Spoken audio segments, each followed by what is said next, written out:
Hi everyone. Ba-da-ba-da-ba-ba. We still haven't picked a theme song. We should do a carnival theme song. Why? Because our life's a carnival. Is it? Yeah. I don't believe you. I don't know. It feels like it sometimes. What is, we could do like a tropical house. That's like very much our style. Like EDM and chill. I don't know. Welcome everyone. Welcome to another episode of BJJ Marriage, episode number 20. 20. Clink. Cheers. Big 2-0. Clink. Mm. Yeah, so we had quite an adventurous week this week. Oh my goodness. So much stuff has gone on this week. It's pretty wild. It's Learned been a lot a of week stuff. where it felt like a month almost. At least for me. Yes. It was a long couple days here. But What happened? Yeah. I mean, where do we start, right? Where do we start? So, first of all, we had Master Sauer stay at our house this weekend, which was freaking awesome. Team Pedro Sauer, represent. Yes.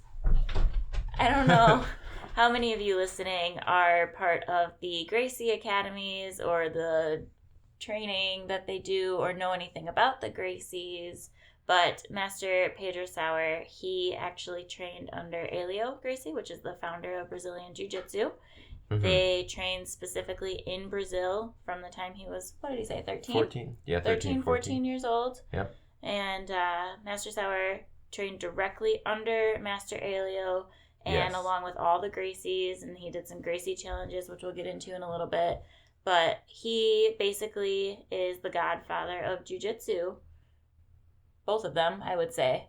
I would say maybe like Master Helio is the godfather, and then Master Sauer is like the grandfather. Right. So the thing with Master Sauer is Helio only made, I believe, like 16 of his own black belts over his 80 years of creating jiu-jitsu. That's what he was saying. Right. Yesterday. So all of the black belts Helio made were his sons. And Master Sauer.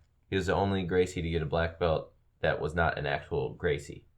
But how many sons did he have? He didn't have 16. I mean, I don't know. What the heck? I don't know about that. Who has 16 kids? I don't know about that part of it, but I know that he was Master Sauer was the only one from Helio that wasn't part of the family. I wonder what my face just looked like when you just said 16 sons, 15 sons, and then Master Sauer.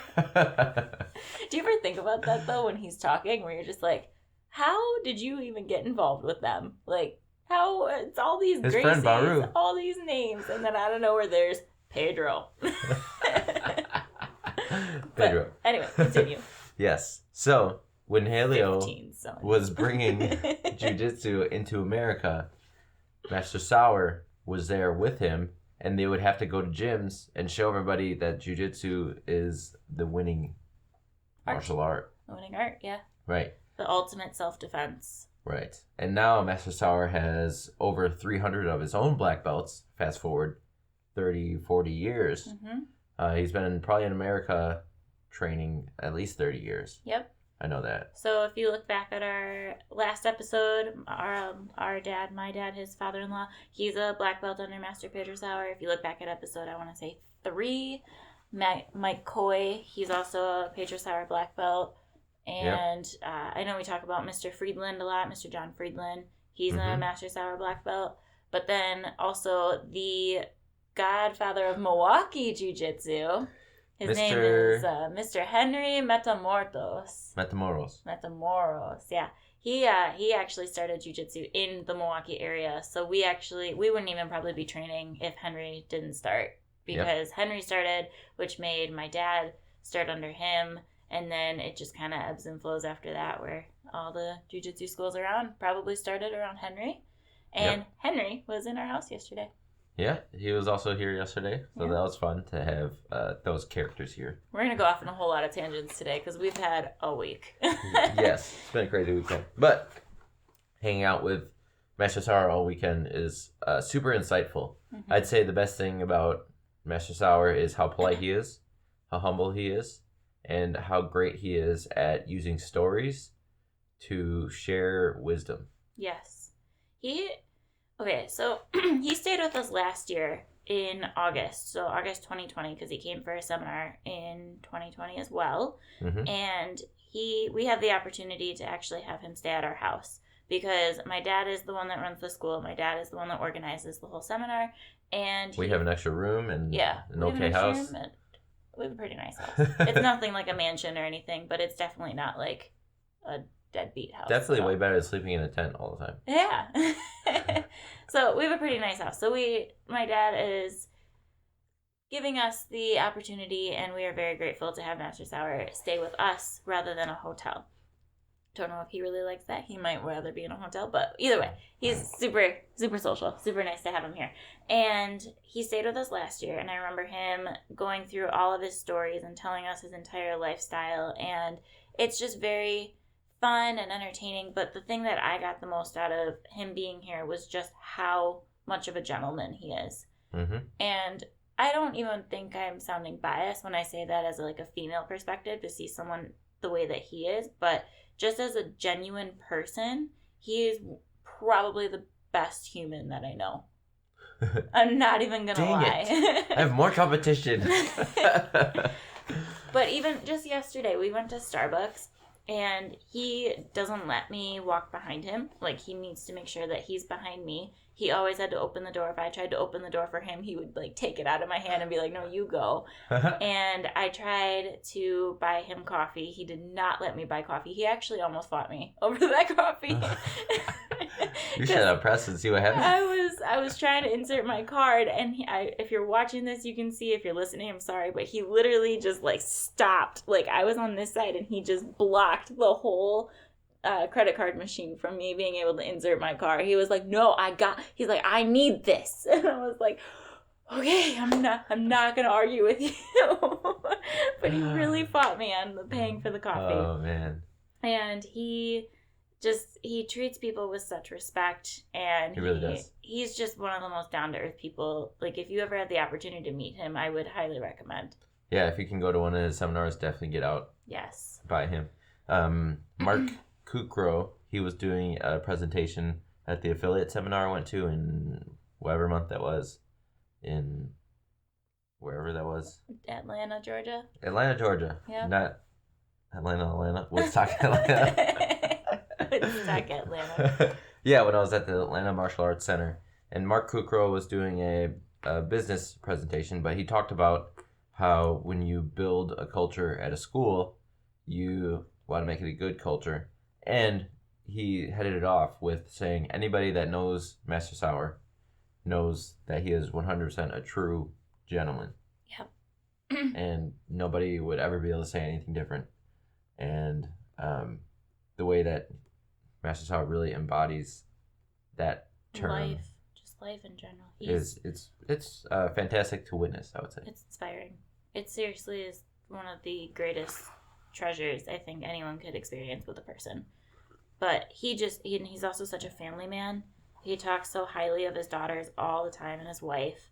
Mm-hmm. And as much as he loves jiu-jitsu, he just I don't have enough good things to say about him.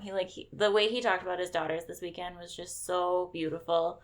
And he loves being around our dogs, and he talks about his dogs and just everything that he's been through and everything that he's experienced in his own life, just growing up in Brazil and moving to United States and traveling all over the world for his seminars. Yep, you can just hear the gratitude. Yes. You can just feel the gratitude. And he's only 62, like 61, 62? Somewhere in his 60s. Yeah, and he still has so much life to live, and he has so much more to give to the people on this planet. Like, I'm very excited that he's a part of our lives. Yes, it's super awesome. In this way, but yeah. So, with that being said, we felt terrible this week before the weekend started because in Wisconsin in June, you can expect the weather to be maybe like 70s. Yeah. For most of June, typically. Might get like an 80-degree day, maybe, right. But... Yeah, but this week it was 90s all week. Ended up being in the 90s. And I don't know if you live in Wisconsin, but if you don't, Wisconsin, 80s and 90s, it's humid. It's not like a dry heat like Arizona. It's hot. Yes. It is something to behold. Mm-hmm. So, with that being said, our air conditioning in our house decided to say, you know what? Screw you guys. I'm going to make your life difficult. And so it proceeded to fail. Okay, Mr. Storyteller. Yeah, so Dun, Tuesday. dun, dun. So today is Sunday, and on Tuesday we Still not working, by the way. Yeah. Mm-hmm. But Tuesday I decided to stop working, and we honestly just thought, because we have a Nest, which is actually hooked up to our internet system, and Right. we had an internet shortage in the neighborhood on Tuesday, and then the house got really hot, and I was like, oh, it's just because the internet stopped working. I was like, maybe I thought we weren't home forever and just... Yeah, and we were didn't gone work. all day on Tuesday. We were both out of the house until I came back at 4 in the afternoon, and we were both gone by like 5:30. We basically came home, let the dogs out, and left again. Yep. And we didn't come home until 9:30, and it was 80 degrees in the house. And I was like, oh, well, we're going to sleep downstairs today because it's cold. Yep. Down there. And then the next, we had the air blasting all night long to try to cool down the house. And we're like, it'll be fine by tomorrow. Like, it'll just take the night to cool down. I woke up in the morning and it was 79. And I was like, well, that went down a degree. So something's wrong. Yeah. And I asked Nick, I was like, well, you're going to need to, I'm at work today, so can you call someone to come check it out? And he's like, yep, I'll do that. I'll call someone that used to run for the business that I used to run and all that stuff. And yeah, so we reached out to people, and we were able to find somebody that could come check it out in the same day, which is awesome if you know anything about HVAC people. Yeah, shout out Jose. Yes, thank Fluid you, member. Jose, Alex, for helping us out. Yeah, definitely. Yes, but it ended up taking first a couple days to troubleshoot it and to try to get it to work, and then that also didn't work. And then things were freezing. We were trying to wait a couple hours to let it unthaw, and then we were trying to figure out leaks, and then we were trying to figure out piping, and then we're figuring out leaks more, and it's it's still not working. So now we're at the point. I mean, we bought our house, and the units were probably about 15 to 17 years old at that point. So we knew it was gonna run out eventually. It sucked that it was this week with Master Sauer coming. It sucked that the weekend one of the people that we hold, you know, to the highest standard, right. Or one of the people that we really like to have in our lives, we should say. Because it's not good to put people up on a pedestal. Yeah. You inherently put yourself down on a pedestal when you put other people on a pedestal, by the way. Well, that's another story. But yeah, we wanted to host and have a nice house. And we were having a barbecue on Saturday night. With a bunch of black belts and that we wanted to have a comfy home in case it was raining or anything, which thankfully it didn't. We were able to sit outside, which was fantastic. But we felt pretty bad that the house was all warm. So we found some quick fixes to keep some rooms cold in the house. Some Band-Aids for a wound that needed stitches. That's how I described it. And now we don't need to get surgery on our house and get a whole new unit. Yeah. Soon, so we got to figure that out. But we were able to get a window unit for the room that he was staying in, so he could at least be comfortable. And then we weren't really home that much. Like, we were in and out of Fluid. We were going out to eat. We had the barbecue, like you said. If we didn't have dogs, we probably would have slept at Fluid every night. Yeah. I'm telling you, that's what I would have done. Probably.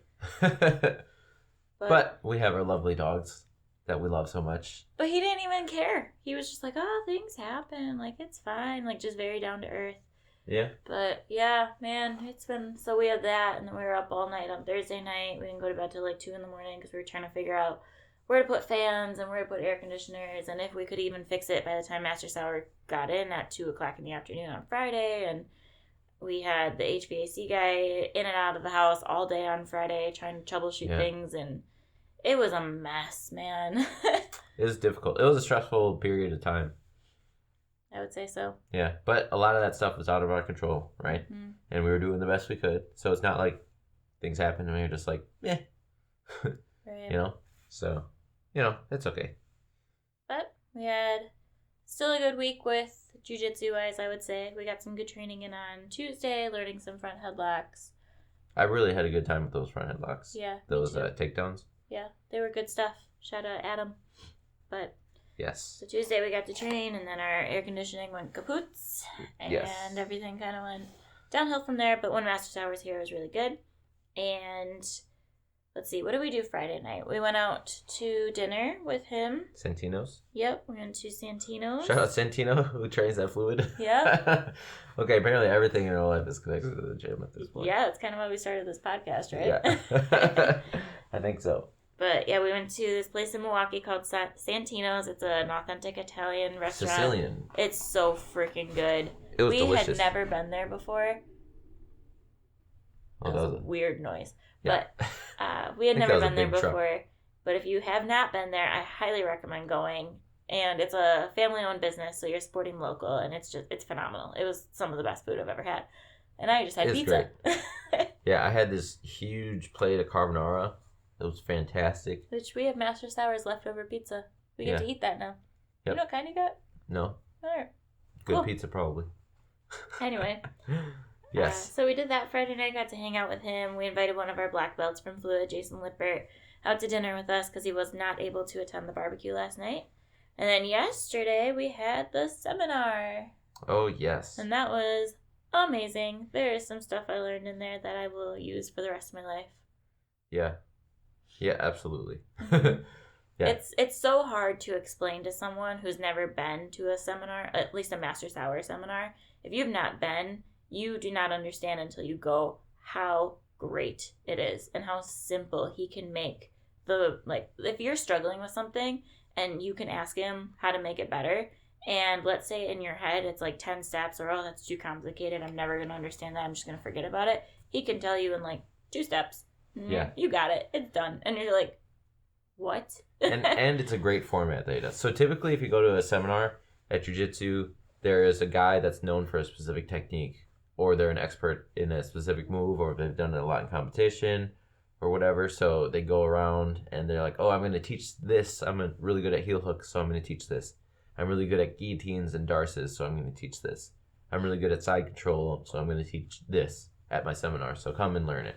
And people are like, okay, so they know what to expect, right? But what's really cool about Master Sauer is you go to one of his seminars, and it's an open forum type seminar where we all circle up, and then he says, so, do you guys have any questions? Run into any problems? What do we want to work on? And then I raise my hand, and I'm like, well, what's the best way you know how to get out of north-south? Because I've been getting stuck there a lot. And then he looks at you in the eyes and said, come on, buddy. And then you have to go in the middle and then show them how you got into that terrible spot. And then he's like, why you let them get there?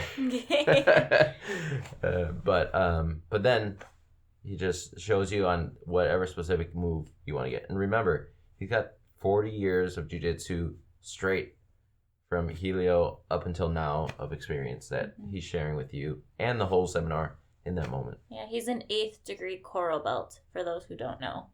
Yes. He just showed us his certificate from October 2018 that he got his 8th degree on his coral belt, and it takes 7 years to get a stripe on your coral belt. I believe so, yeah. So he's at year 3 right now. He's got 4 more years before he gets his 9th degree. And then at 10th degree, then he gets his red. Something like that. That's insane. That's so, pretty crazy. Only 10 more years, right? Yep. Good luck. Dang. But anyway, so yeah, we had the seminar. We learned some really great stuff. Like, just high picture of it. We got an armbar from guard, how to make that better. Oh, we got frames from bottom side control, made that better. We got escapes from north-south to make that better. And we got mount escape. Yeah, a really cool mount escape to get better at. And there was a really cool guard pass. He did a couple guard passes. I love that guard pass. It was so funny because the seminar was split up into 2. So it was from 11 to 1, and then we had a 2-hour break for lunch, and then it was from 3 to 5. And so we had just gotten back from lunch. We were starting our 3 o'clock session, and he starts like, anyone getting stuck anywhere? And some guy raises his hand, and he goes, a body triangle? And Master Sauer was like, buddy, can we let our food digest? We all just had lunch. Yeah. Like, let's let our food digest before we start squeezing our guts out. And I felt bad because we never actually went back to that. So, like, I never got to actually get an answer. Yeah. But that guy was there last year, too. Mm-hmm. I think his name was Dave. Mm-hmm. Yes. He's also come with some neutral ground people to an open mat before. Okay, yeah. Because I remember he was there with Lily. Oh, cool. But, yeah, I felt bad he didn't get his question asked, but he probably should have waited a little bit before he asked about a body triangle after lunch. Yeah, it's probably one of those things you don't think about. Yeah. Right. You know? It's hard enough to raise your hand in front of the whole, 65 people there. Yeah. With, 15 black belts that were there looking at you like, oh, what's your dumbass question going to be? And they say there's no dumb questions, which there really isn't, because we can all learn something from every move.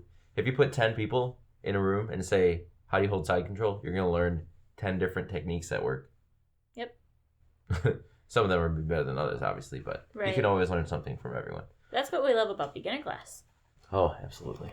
Beginner class, it just explains the basics, the fundamentals, the 7 basic positions that you'll get into jiu-jitsu. And I feel like every time I go to that 12-week curriculum, there's at least one thing I learn new every single class where I'm just like, oh, if I did just move my knee right there instead of right there, that would make it better. It's just tiny little things. Mm-hmm. And I feel like that's how all seminars are for black belts. It's like, oh, I've seen all of that. Wow, that I've never seen it that way before. Yes. And then you try it, and then it works, and then you're like, fuck yeah, that $100 was worth it. Right. Yeah, and we also got to see, I think, 6 or 7 different black belts get a stripe on their belt, which only Master Sauer can do that unless you have 3 stripes on your black belt. Then you can start giving out belts and stripes to other people. Right, so that means you have to be a black belt for 10 years first. Mm-hmm. So John Friedland can do it in the Milwaukee area. And I think Wanderlei can do it. But yeah, that's about it. My dad's only 2 stripes, so he has another 3 years before he can Matamoros, start. but he's in Denver. Yeah. So anyway, so I gave out some first degree black belts to a couple people, which was really cool. Really cool to see 2 females, which was awesome. Yeah. Because I don't think I've actually ever met a black belt female until yesterday. So that was cool. Very exciting. Yeah, and they were both at our house. Look, it's possible. Yeah, it is. It was very cool. Yes. I've definitely seen pictures and I've seen videos of black belt females, but I don't think I've ever been in the vicinity of one. So that was a unique experience. Yeah. And to see them both get their first stripe was awesome. And then they both joined the barbecue last night, which was cool. But yeah, so the seminar was awesome. Yeah. Speaking on the women thing, I can't wait until you and Ellie start having your own women's only class at some point in the future for some random plans. Ellie. But I think that's going to be hugely beneficial. Yeah. For the gym.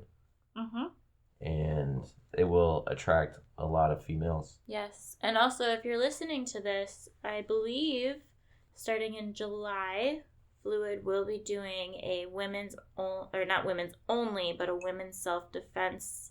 It's almost like a seminar, but it's going to be every single Saturday, I think, at 9 a.m.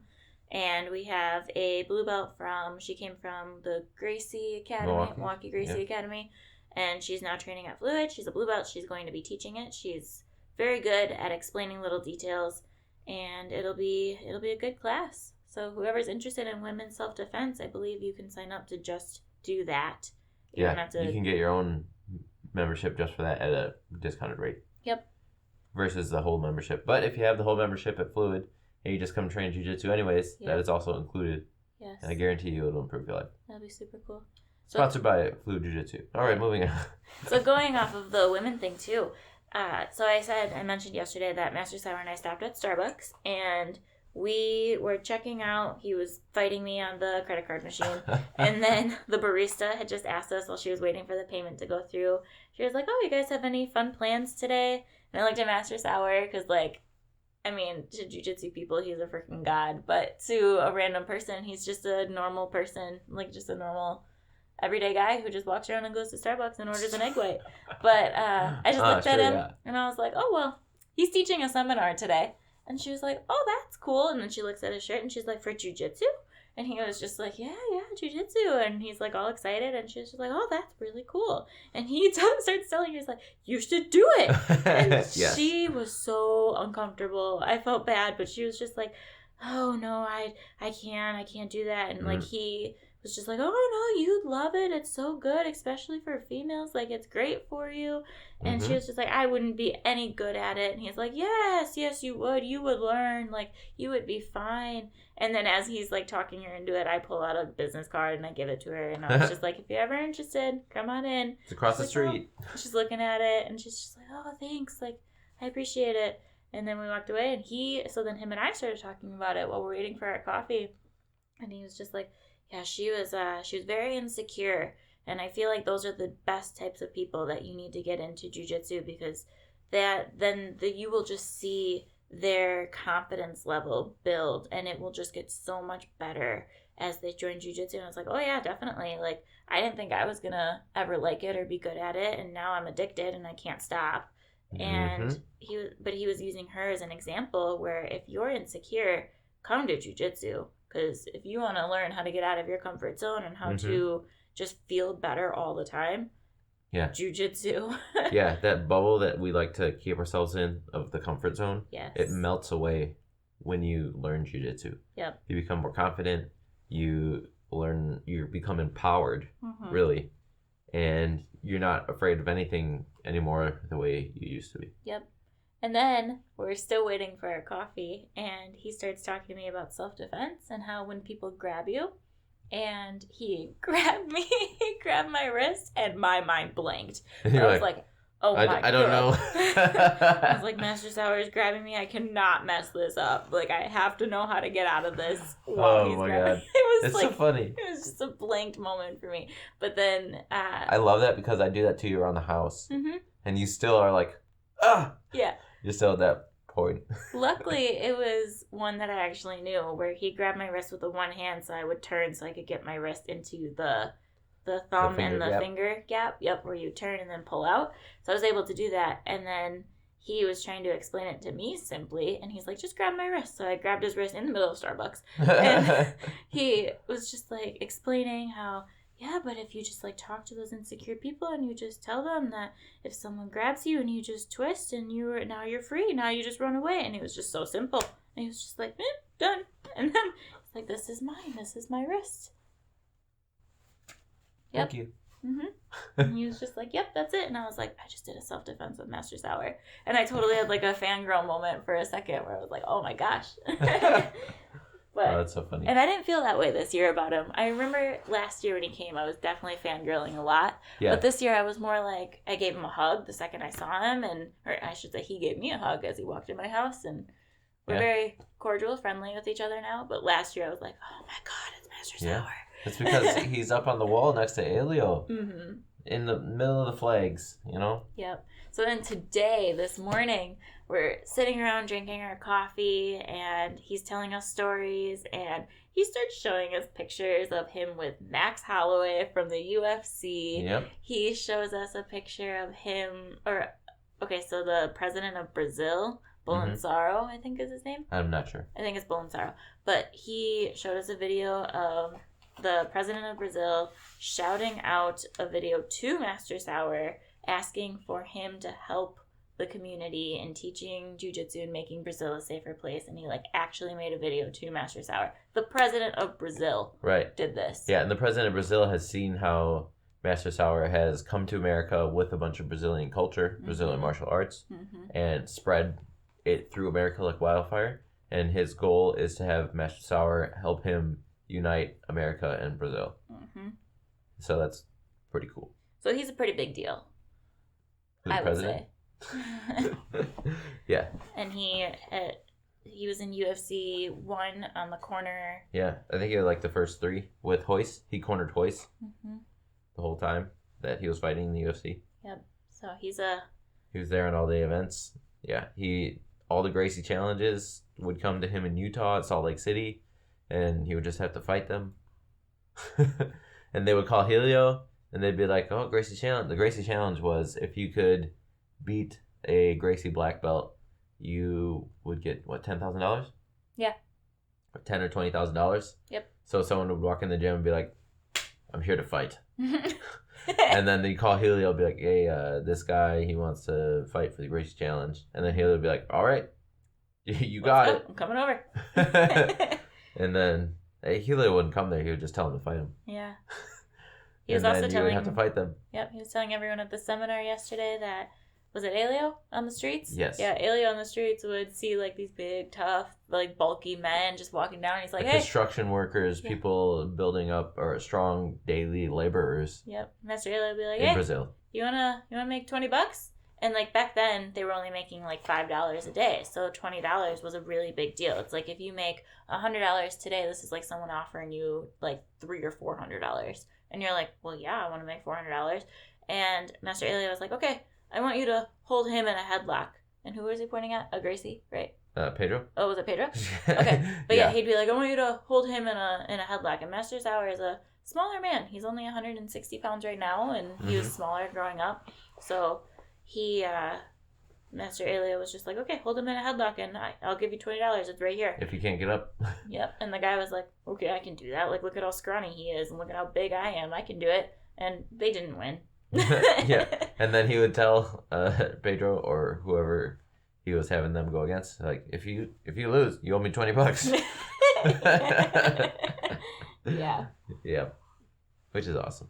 But that's the cool part about jiu-jitsu, and my dad emphasizes it all the time about how you have to learn technique over strength, but then Master Sauer also emphasized for probably a good 5 minutes at the seminar yesterday about how as you get older, your body does start decaying, and you are not going to be able to outmuscle these 20-year-olds when you're 80. You could be a red belt when you're 80, and if there's a blue belt who's 22 years old, they're probably going to beat you because they have the strength over you. Right. And so you have to learn the technique and how to finesse your body more so that you can, instead of bench pressing them, you're moving yourself. You're using the jack. Yes, using the jack, which we've talked about plenty of times. Yeah. But yeah, overall, the seminar was just fantastic. It was a great day. And then to top it all off, we had a barbecue last night with Master Sauer and invited a couple black belts over. So Henry was here, the 2 females were here, my dad, us, just a couple fluid members, nothing crazy. And it was a very fun night, very relaxing. Cooked some steaks, some burgers, some hot dogs, and had a fire. Yeah, it was a very fun night, very memorable. We didn't take very many pictures. We were also trying to keep it kind of on the down low of who was there because we didn't really want to make it a big thing. And yeah. But it was fun. And we were busy, so we didn't get to take a lot of pictures. Yeah. We were hosting, which we like to do. Yes. So if you want to throw a party somewhere, come here. Maybe our air will work. Yeah. Okay, maybe wait like 4 to 6 weeks and then you can come over. Yeah. Oh, yeah. But then today, I mean, it's just been pretty chill. It's Sunday right now. And like I said, we had some coffee with Master Sauer this morning before he was heading out. He's actually teaching some privates right now to Mike Coy and Dave Johns. So they're going to learn some I think it's stuff. Devin. Well, that wrestler, Devin? Yeah, it's Devin and Dave right now, and then Mike Coy's after. Oh. I thought Mike was doing a private. He was supposed to do it with Ted. Oh, dang. That sucks. Yeah. Remember Mike had to leave to go to work? Yeah. Yeah. Poor Ted. Sad. Sorry about your knee, Ted. Yeah, I'm sorry to hear that. I saw you on the sidelines, Ted, if you're listening, taking notes. And he does listen. Yeah, I know. We love you, Ted. I felt super bad for you, so when your knee's better, we'll drill it. Yeah, for sure. You just let me know. We'll make it happen. Yeah, I saw you, you were looking at me, who was probably not the best person to look at when I'm trying to learn new stuff. And then so when we had to line up at the seminar, there's 60 people, and I'm still a white belt, so I'm like all the way at the end with all the other white belts, but I'm the higher white belt. So like when we are drilling, I still have all these newbie white belts who are now looking at me, and they're like, what are you doing? And I'm like, I don't know, man, don't ask me. I have no idea. I was seeing that whenever Mike and I were going over details or whatever, all of a sudden there's like 6 people surrounding us like, huh? What are you doing? And I'm like, oh. There were some things, man, that I was like, I don't get it. What do you mean? How are you supposed to lock the shoulder like that? I don't get it. Yeah, like, no, use your hip. No, not like that. Yeah. No. So it was definitely a trial and error for me where I would try it a couple times. And then when I finally got it, I was like, oh, I get it. And then like a 2-stripe white belt would be like, Brittany, can you help me? And I'm like, yes, now I know what I'm doing. So yes, I can help you. But it did take me like 4 times. Yeah. So that's very comparable to the analogy of speaking the language of jiu-jitsu, right? So there's some people that can see a technique, not even hear it explained, and they're just like, I immediately can read that technique and understand what's happening. Yep. Right? But as a white belt, you recognize like 5 of the letters in that technique, and you're like, okay, they're standing, and they're in their guard. I'm not sure what else is happening there. Right? But like someone more experienced are like, oh, okay, that knee's right in the hip. They're pinching them there. They're holding up here. They got good posture here. They've broken down their defensive mechanics by this and that. And all of that stuff, most of it, I should say, is subconscious, right? Yep. If you're looking at scrolling through your phone on social media and you're reading stuff, you're not consciously reading what you're seeing. Yep. But you're subconsciously understanding what you're looking at. Right. And that's when you practice jiu-jitsu enough, you'll start to see jiu-jitsu like that. Mm-hmm. Like when I'm looking around the mat, and if I'm teaching class or whatever, right? Mm-hmm. It's basically like the mat is a Facebook feed, and I'm scrolling it with my eyes, and I look for the problem post, and I go help them. Okay. Because I immediately recognize, oh, they're not doing that right. Yeah. That's cool. Yeah, I never thought of it that way. We've been mentioning some big names today. Starbucks, Facebook. Hopefully we don't get flagged. But yeah. Yeah, I mean, that's a good analogy. Yeah, understanding the language. Even, yesterday, so I was working with Cindy, who's pretty close to my rank, and so we were troubleshooting everything together. It was an entertaining experience where we'd be like, wait, okay, we're going to go, like, really slow and step by step with that. But there was one part where we both probably figured it out to the point where we could do it, and it definitely could have been better if we had, like, a black belt helping us and watching us, but we were able to manage through it. And then there was one point where we thought we had it pretty well, and then the people behind us asked us, okay, can you show me how you're doing that? And then I did it, and as we were doing it, Cindy's like, wait, I think it's the other grip. And we were doing it one grip the whole time, and then as we showed them, I was like, you're right, it is the other grip, because then your arm doesn't get trapped. Okay, got it. So, like, and as I said that out loud, I looked at them, and I was just like, sorry, we're still learning too. Like, it's not like you get to 4 stripes and you just know things. Like, you're still learning things all the time. Yeah, forever. You'll be forever learning things. But I remember even when I was brand new, I would look at the 3 and 4 stripe white belts and be like, oh, they know. Like, let me go ask them. And sure, maybe we got it a little quicker, but that doesn't mean we know it. Yeah, but also talking about belts, it was really cool.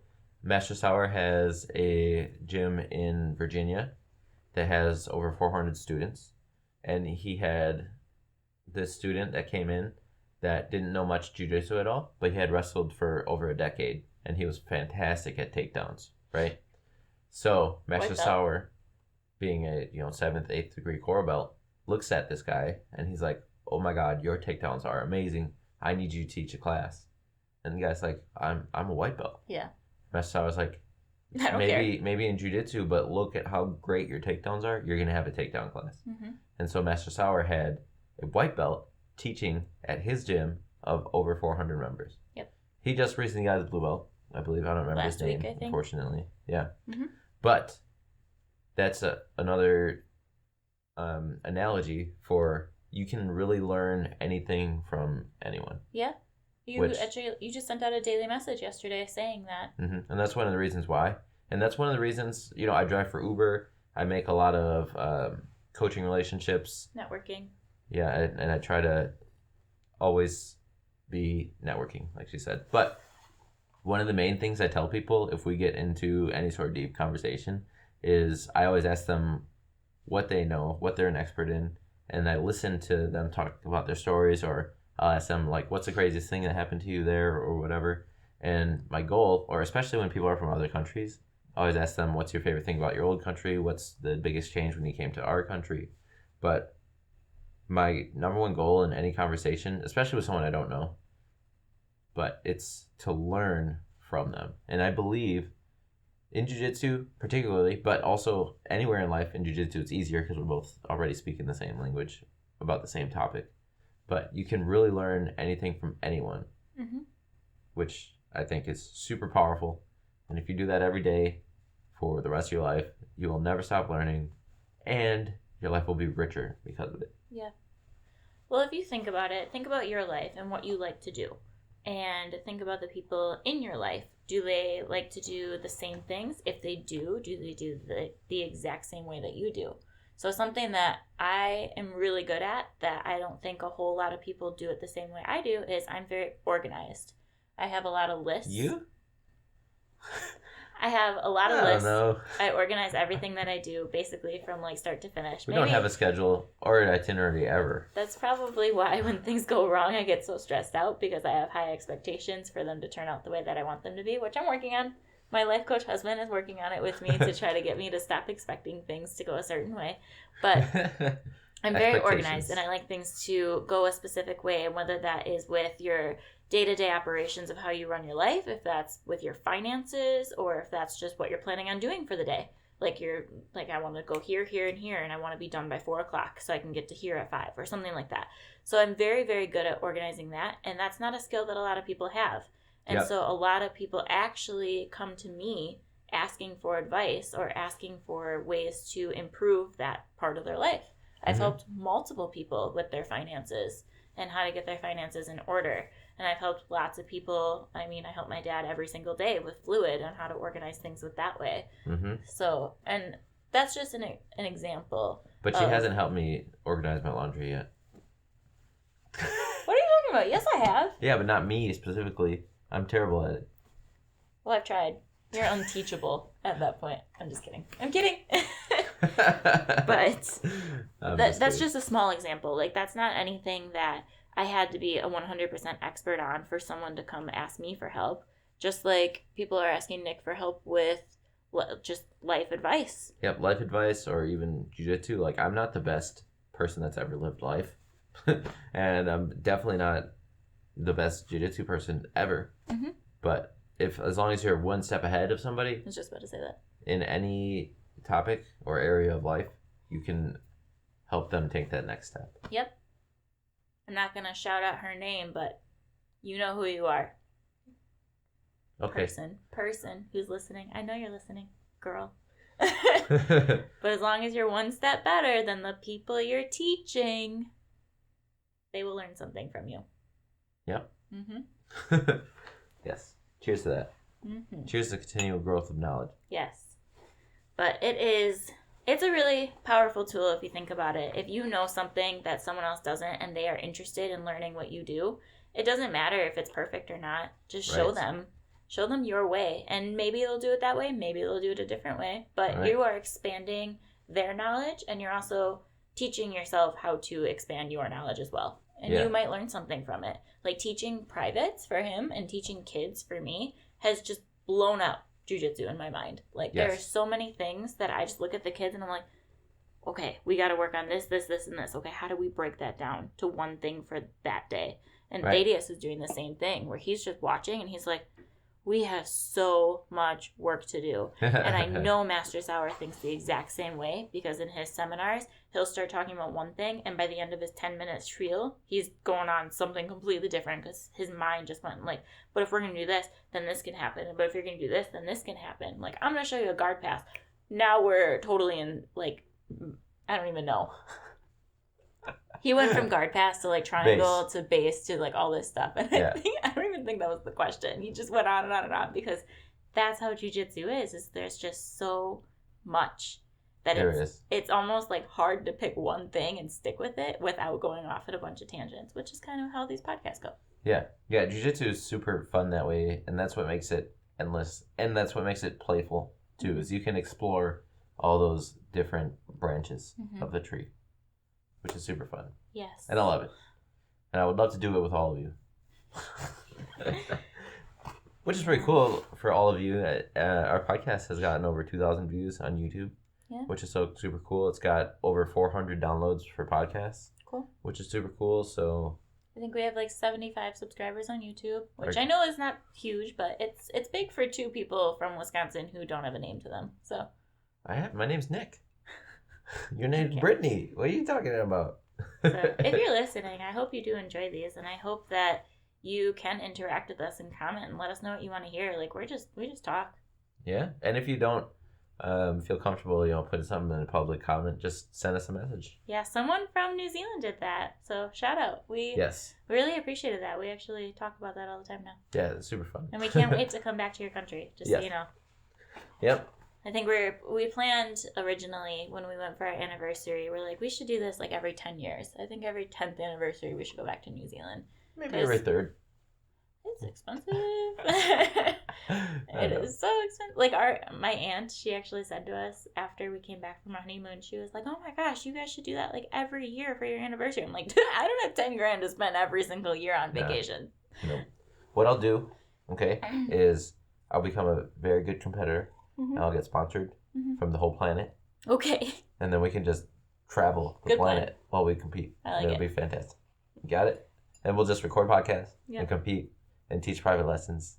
And then I'll remotely life coach people. And then it'll be great. That'll be our life.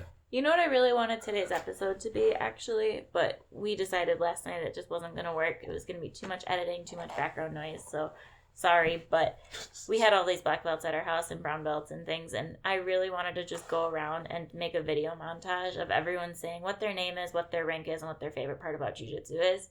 And I thought it was going to be super cool. And then I could have gotten Master Sauer on here.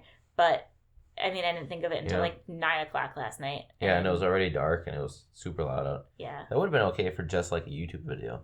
That's why I wanted to. Yeah. They're like, it's going to be so much editing. It would have been a lot of editing. But we didn't have to do it like today. Yeah. We didn't have to upload it today. Oh, well, next year. Yeah, next time. Next time we have 10 black belts at our house. Yeah. But you know what? If you're listening or watching, put in the comments, what's the most black belts you ever seen in the room at one time? Oh, yeah. That'd be a cool comment. We had 15 yesterday. 15 yesterday. And the most I've seen was over 30 when I went to the affiliate training in Atlanta. That's insane. Yeah. Over 30 black belts in the same room. Until yesterday, I think the most I'd ever seen is 4. Yeah. My dad, Lippert, Coy, and Rob. Yeah. I was going to say someone else. Yeah. But yeah. I think Friedland was there last year, so maybe like 6 last year or something like that Yeah. for last year's seminar. Oh, last year's seminar was also, in the middle of pandemic. Yeah. I think we had like 7 or 8 black belts last year. So maybe that was the most, but... Yeah, that was the most I had seen until I went to Atlanta. Literally, can you imagine just like 30 black belts just standing there? Group of killers right there. Exactly. And then I was just like... Yeah. Look at all this talent. Look at all of the things I could possibly learn from all these people. Yep. And we talked about that when we had the podcast about the Atlanta seminar. Yeah. I dove into that pretty deep, but right. But and then so you take a look at that. That's just a snapshot. If you go to a seminar in your hometown when you got a big name coming in, that's a snapshot. But you got to imagine all this talent in the world that could possibly be shared. Right. I was thinking about that yesterday when everyone was here. Because I really wanted to take a picture of all of us just in like our normal street clothes, and it would be a group photo, and then I could caption it just saying like, you would never know by looking at them, but these people are just straight up killers. Like all of us could just demolish someone. But again, hope nobody comes to try to storm this barbecue. Right. I was just trying to keep that barbecue very, very low because I did not want anyone crashing it, because it's almost like having like a celebrity in your house, and if someone finds out a celebrity's in your house, you just don't want paparazzi to show up. Like that's how I assumed it was going to be, is that if we told everyone at Fluid, oh, we're having a barbecue with Master Sauer, I didn't want people just showing up. So we were trying to keep it can I come? And then we'd be like, no, you're not on the list. You're not a black belt. So we were just trying to keep it very, very quiet. But now that it's over, I can start talking about it, because then they can't crash it. But no, I just was thinking about that. Looking around yesterday, I was like, this is pretty cool. Like having all of these people here, because jiu-jitsu is not really an art that you can get your black belt in 2 years of learning. Like it takes on average 8 to 10 years for a person to get their black belt, and that's if they're consistent. So it's a lot of dedication. It's a lot of time. It's a lot of physical mentality and physical and emotional mentality that you would need to continue on. I don't know. It's just, I respect it. Anyone who can get their black belt is just, they are a wonderful person. They put in a lot of dedication for that. Yeah. But I was just thinking that a butterfly could maybe be an analogy for the belts.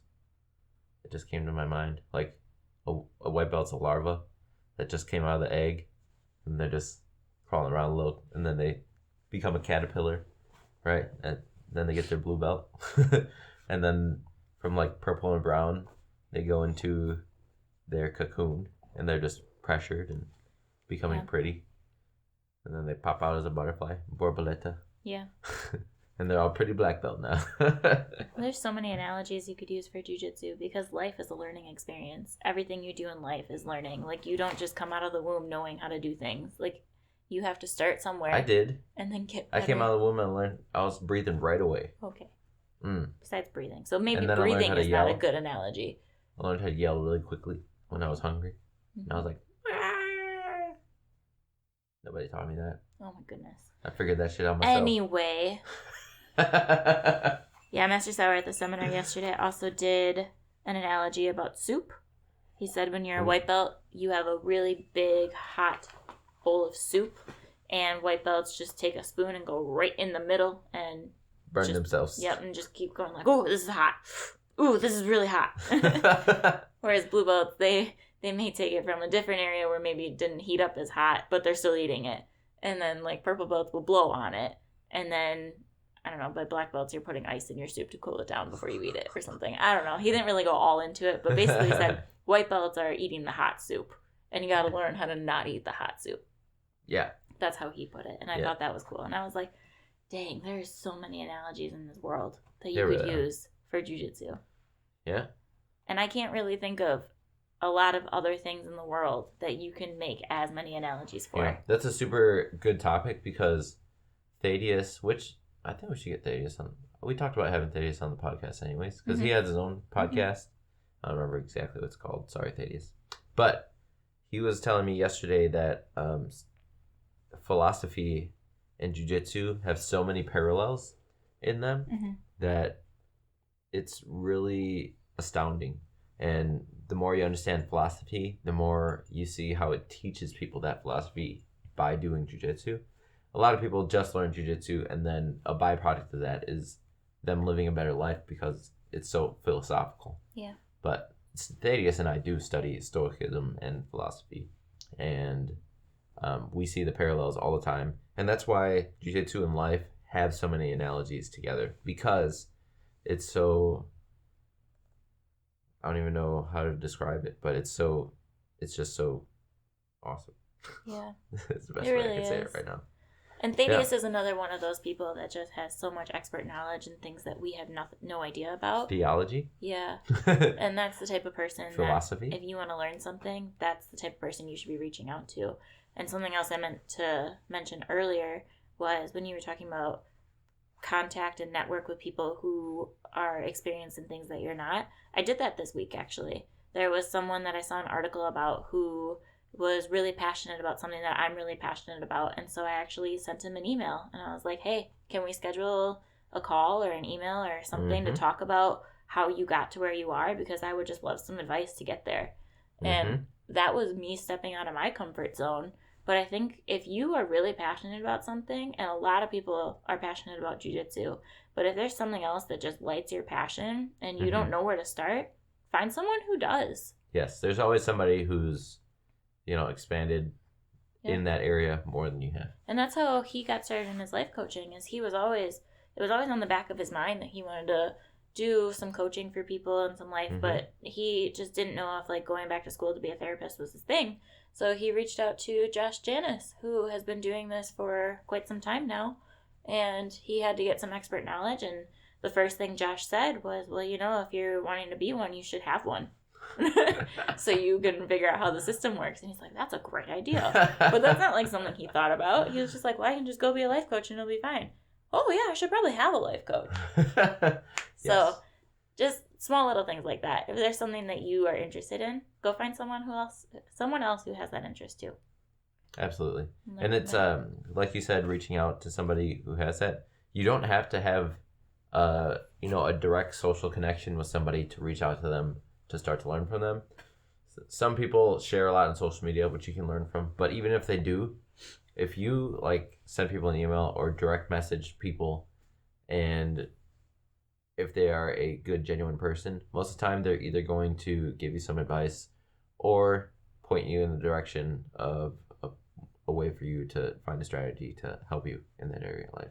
Yes, definitely. Yeah, but it's hard to reach out. It is scary to hit send. Oh yeah, on that type of stuff. When I was sending my email to that guy, I had typed up my whole thing, And you read it like 17 times. I didn't actually, because I've gotten over that. I used Okay. to. I used to be that person that would read it a million times and make sure it was perfect and make sure it was exactly the way I wanted it to be. But now that I've been stepping out of my comfort zone more recently, I don't do that anymore, because I'm basically like, well, if I write it, then that's what I meant when I wrote it, and that's how I should send it, because that's how I would say it if I was in person. Yep. And the only thing I check now is I will write it and then I will reread it just to make sure I don't have any typos or spelling errors. But that's about it. But we're human. Yeah, but that's about it. And I don't like try to change the way I was saying things. But after I read it that second time, it did run through my mind like maybe I should read it one more time. And then I was like, no. And then I hit send. Like I didn't even think twice about it. And we actually have, I wouldn't say it's a rule, but it's kind of like a rule of thumb for us where if you want to do something, you say 3, 2, 1 and you just do it. Yep. Like 5, 4, 3, 2, 1, blast off. Don't think about it. You do just it. So that's what I did is I typed my name and then I said, okay, 3, 2, 1, send. Like didn't even want to think about it because I was like, this is scary, but if I think about it too much, I'm going to back out. I'm not going to do it. Yes. I would say that those moments in our life are the most exciting, right? Whenever you get an idea, it sparks and you're just like, oh, I should do this. If you don't take action right away, you're going to discourage yourself from doing anything in the future. But when you do take action on that stuff immediately, you just feel this fire light inside of you. It's just like, yes, I love life. You are alive. Yes. That's how we were when we were checking out spaces that one day. We were just like, oh my God, we got to go. Like right now. Oh, we have to be here. Don't care. Let's go. Were we checking out what? Spaces for another place. Oh, yeah. But even yesterday, I could compare that scenario to something that happened yesterday after the seminar. The plan was we were supposed to leave right away because we all had to get home, shower, get ready, get stuff ready for the barbecue. And the seminar ended, and Denise, who's a purple belt female who I don't get to see very often, who, like, if there's a higher female belt in the room, you probably want to spend, at least me, I want to spend time with them because I want to roll with them and get better. But like I said, can't wait for you guys to have that women only class. It's going to be fantastic. And I know, like, I was like, oh, but I got to go. But she came up to me and she's like, can we roll? Like, do you want to roll? Because I never get to see her. So when we get to roll, like, we take that. And I was like, I'm looking around and I'm like, oh, I have to go. Like, I really have to go. And then I looked at Master Sauer was talking and I was like, yeah, let's go. Let's do it. And that was like a 5, 4, 3, 2, 1 for me. Like, I could have easily went and gotten my clothes on and started getting ready to head out and, like, getting Master Sauer to go. But I was just like, screw it. Like, I want to roll. Let's roll. That happens to me every time until you're like, Nick, we got to go home. And I'm like, huh? But that was something else, like, going back to my list and my organization that wasn't planned. I planned on leaving right away. I didn't plan on staying and rolling. Right. And I ended up rolling for like 20 minutes and I felt great afterwards. Oh my God. So therapeutic. And then I texted Maria because I told her I was going to be home by 5:30, and I texted her at 6 and I was like, we're just now leaving. Sorry. Fantastic. But yeah. You have anything else to say? The lineage is great. Study the lineage a little bit. Learn why you're doing the things that you're doing, whether you're part of the Gracie curriculum or not. I think you should figure out why you're doing jiu-jitsu and what sparks your fire about it. Yeah, that's a good idea. I don't know why I do jiu-jitsu. I hate it. It's terrible. It's awful for you. It makes your knees crackle. Yeah. What's up with that? The funniest meme I've ever seen about jiu-jitsu was, it's really hard to convince my friends to come train with me because whenever I bend down, it sounds like everything is breaking. Yes, like snap, crackle, and pop live in my knees. Yes. And that came from a brown belt, so. Oh, yeah. It's crazy, but it's so good. It's so awesome. It's really great. But yeah, we had a really fantastic weekend, even with all the crap that went down this week. Yeah, the troubles we experienced this week. But I think that's an important lesson in life. And it's funny. This will probably be the way to end it, right? But we were watching First They Killed My Father on Netflix. Yeah. And I shouldn't say it's funny because it's not a funny situation. I would say it's ironic. It's very ironic, yes. But that movie is about Vietnamese the Vietnam camps. War. Yeah. From, I don't remember the 60s, 62, I think. Angkar, whatever they were called. Yeah. The communist group that was trying to take over Vietnam or whatever. But I mean, these Vietnamese people were captured, put into camps, and then they were forced to do manual labor and barely fed anything, and they had to build their own homes, and they were probably living in some of the worst conditions that you can live in. And I had told Brittany last week, I was like, after watching this movie, we can never complain about anything. Yeah. And then this happened this week to put us probably in Vietnam heat, and we're like, we can't complain. In check. It really put us in check. And it was the universe telling us, do you really want to not complain? Yeah. And I was like, we can't complain, Brittany. Yeah. And she was like, I know. It made us very grateful. Yes. But if you want a tearjerker movie, go watch First They Killed My Father on Netflix. Yeah, directed by Angelina Jolie. Very powerful movie. Yeah, I think I cried 9 times. Yeah. It was insane. Right, but the lesson there is you can always find something to be grateful for. Mm-hmm. In the face of any adversity. Life could be worse until you're dead. And then life, I don't think it can get any worse for you. But if you are not dead, you can take another step in life. And you can make wondrous things happen as long as you stick to it. Absolutely. Yeah. Thanks for watching, guys. Thanks for listening. Good old episode 20. Yes, all about Master Sauer. And life. And life. All right. Well, thanks so much, guys. Drop us a subscribe, like, comment, all that good stuff. Share with your friends. Yes. Love you all.